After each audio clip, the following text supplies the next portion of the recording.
So in usual form, we're going to move away from Brexit today, primarily because I don't like, excuse me, primarily because I don't like talking about Brexit too much because it's boring. And secondly, because Brexit seems to be going fucking nowhere.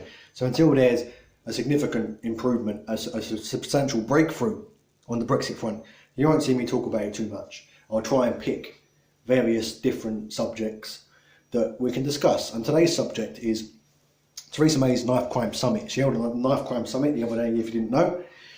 And she has said, or basically decided, that accountability needs to be applied to teachers, social workers and parents, which is very, very insulting in my eyes to the thousands, perhaps even millions of teachers across the country who dedicate themselves to bettering kids' lives, to making kids well-functioning, well-adjusted, fully functional members of society, to get them off of knives, off of drugs, out of gangs, out of a life of crime, into a career, into a trade, into proper members of society who are, upstanding, law-abiding citizens.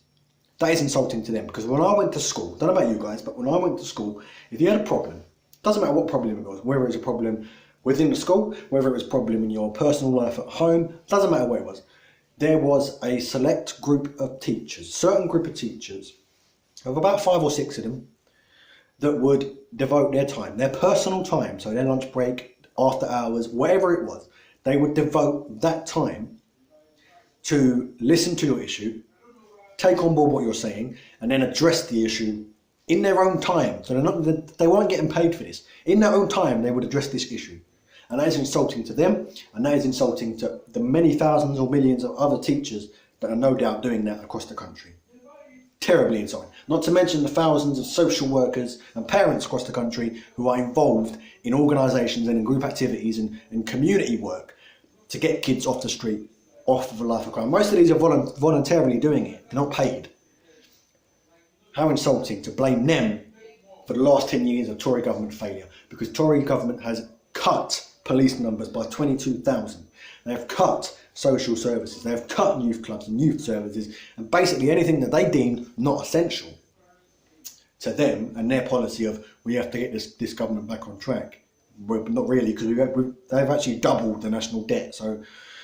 But they cut all that, and then they're wondering why knife crime is on the rise. Now, Sajid Javid, the Home Secretary, has rolled out a new stop and search policies, stopping and searching young males, young black males more.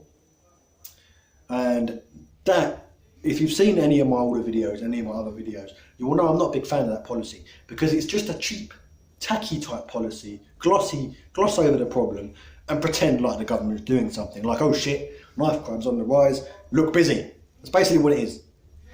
And yes, I'm sure that if you stop and search more kids at random, that knife crime may decrease for a while. But then kids will start getting smart. We live in the age of social media, of the internet, where you can send a message and it will reach someone across the world almost immediately. We live in that age, so it won't be hard for a kid who lives on a social housing estate to text his mates. As soon as someone gets stopped and searched on that social housing estate, they will text each other and say, please go man stopping and searching. Keep your knives, keep your drugs, keep them at home, keep them locked away, keep them safe. Don't get caught. And then kids will not have anything on them, and they will just hide the drugs or hide the knives when they're about to commit a knife crime. So what they'll do is they'll hide it nearby, say they're targeting one particular person of an opposing gang. They know he goes home every day this route, and they'll hide the knife on that route, and then they'll walk and they'll meet this person, they'll take the knife and they'll stab this person.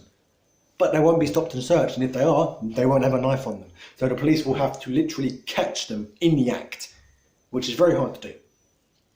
So that's just a shitty little... And these kids aren't even scared of jail or prison anyway, because they know in this environment in which they live, which is bred by poverty, because poverty causes crime to rise. Look at the stats throughout history. Throughout history, poverty and crime have always correlated. Look at every gangster in history. The Krays, Al Capone, even the fictional ones like Vito Corleone. Look at those criminals. They have all started life in poverty. They started little gangs in their communities in poverty and built their empire up from there. Poverty breeds crime.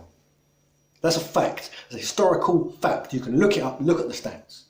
You don't see gangs of youths going out stabbing each other in Camden, in Westminster, in all these lovely upper/middle class areas, it just doesn't happen, or it doesn't happen as much as it does in the poor areas, Hackney and all that, Peckham, Lewisham.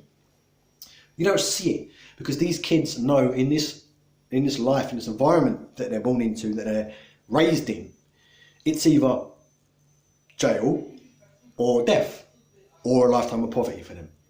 And they would rather pick jail. They'd rather risk their life, risk their freedom to make something of themselves, to attempt to have a status.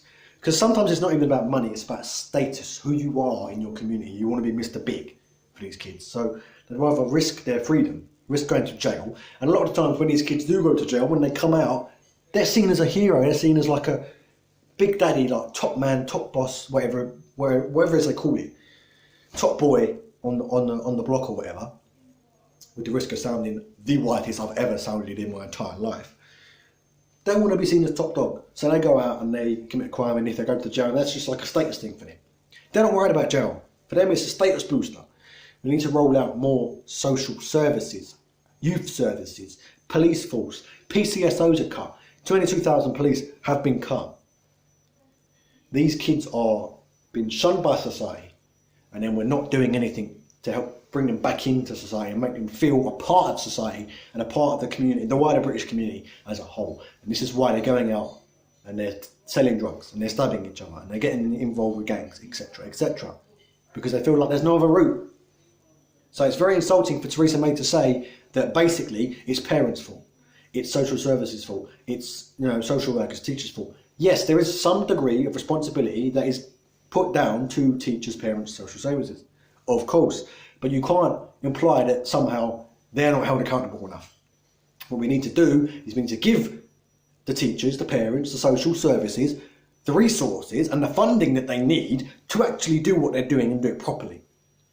So if you have bad parents, you do get bad parents across the country. If you have bad parents, social services need to have adequate funds and adequate resources to step in and fill that void that is left by bad parenting and be able to do something about that.